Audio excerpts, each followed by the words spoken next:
కొంచెం దీపారాధనతో దేవుని ఉన్నప్పుడు కలకలలాడిపోతూ ఉంటుంది మా ఇంట్లో. నేను మేము మిడిల్ క్లాస్ ఇది నిన్నటి వీడియో అండి. నిన్న మంగళవారం మార్గశిర మాసం కదా, అందుకనే నేను నిన్న తీసిన వీడియో ఇది. ఈరోజు ఫస్ట్ అందరికీ ముందుగా ఫస్ట్ శుభాకాంక్షలు.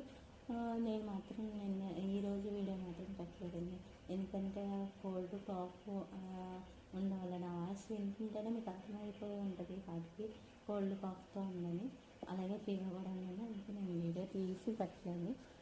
ఎప్పుడు వీడియో తీసి పెడతావు, పూజా విధానం పెట్టరు అని అనుకుంటున్నారేమో కానీ, నేను పూజా విధానం పెడదాము అనుకునేసరికి నా ఫోన్ కింద పడిపోయి క్యామ్ మొత్తం పగిలిపోయింది. ఆ క్యామ్ పగిలిపోవడం వల్ల నేను పూజ చేస్తున్నప్పుడు వీడియో తీయడం కుదరట్లేదు, సెట్ చేయడం కూడా కుదరట్లేదు.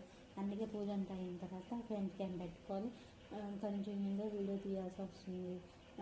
దానికి ఫోన్ సపోర్ట్ కూడా చేయట్లేదు, అందుకని అది వీడియో కూడా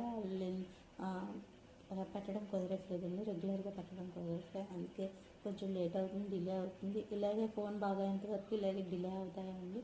ఖచ్చితంగా నేను నా ఫోన్ బాగైన తర్వాత ఖచ్చితంగా నేను పూజ చేస్తూ వీడియో పెడతానండి. ఆ వీడియో మీరు చూద్దరు. కానీ ఇందుకు మీకు ఎలా అనిపించింది, మీకు నచ్చిందా? మీకు నచ్చితే వచ్చింది లైక్ చేయండి. మీరు చేసే ఈ లైక్ నాకు అందుకని సపోర్ట్గా ఉంటుంది, అలాగే మోటివేషన్ కూడా అవుతుంది. మీకు ఏ దేవుడు అంటే ఇష్టం? వెంకటేశ్వర స్వామి లేకపోతే సమాధానం ఏ దేవుడు అంటే ఇష్టమో నాకు చిన్న కామెంట్ చేయండి. నాకు మాత్రం వెంకటేశ్వర స్వామి అంటే చాలా ఇష్టం, అలాగే ఈశ్వరుడు కూడా అంటే చాలా ఇష్టం. ఈ హరిహరులు వీళ్ళిద్దరూ అంటే నాకు చాలా అంటే చాలా ఇష్టం. Thank you.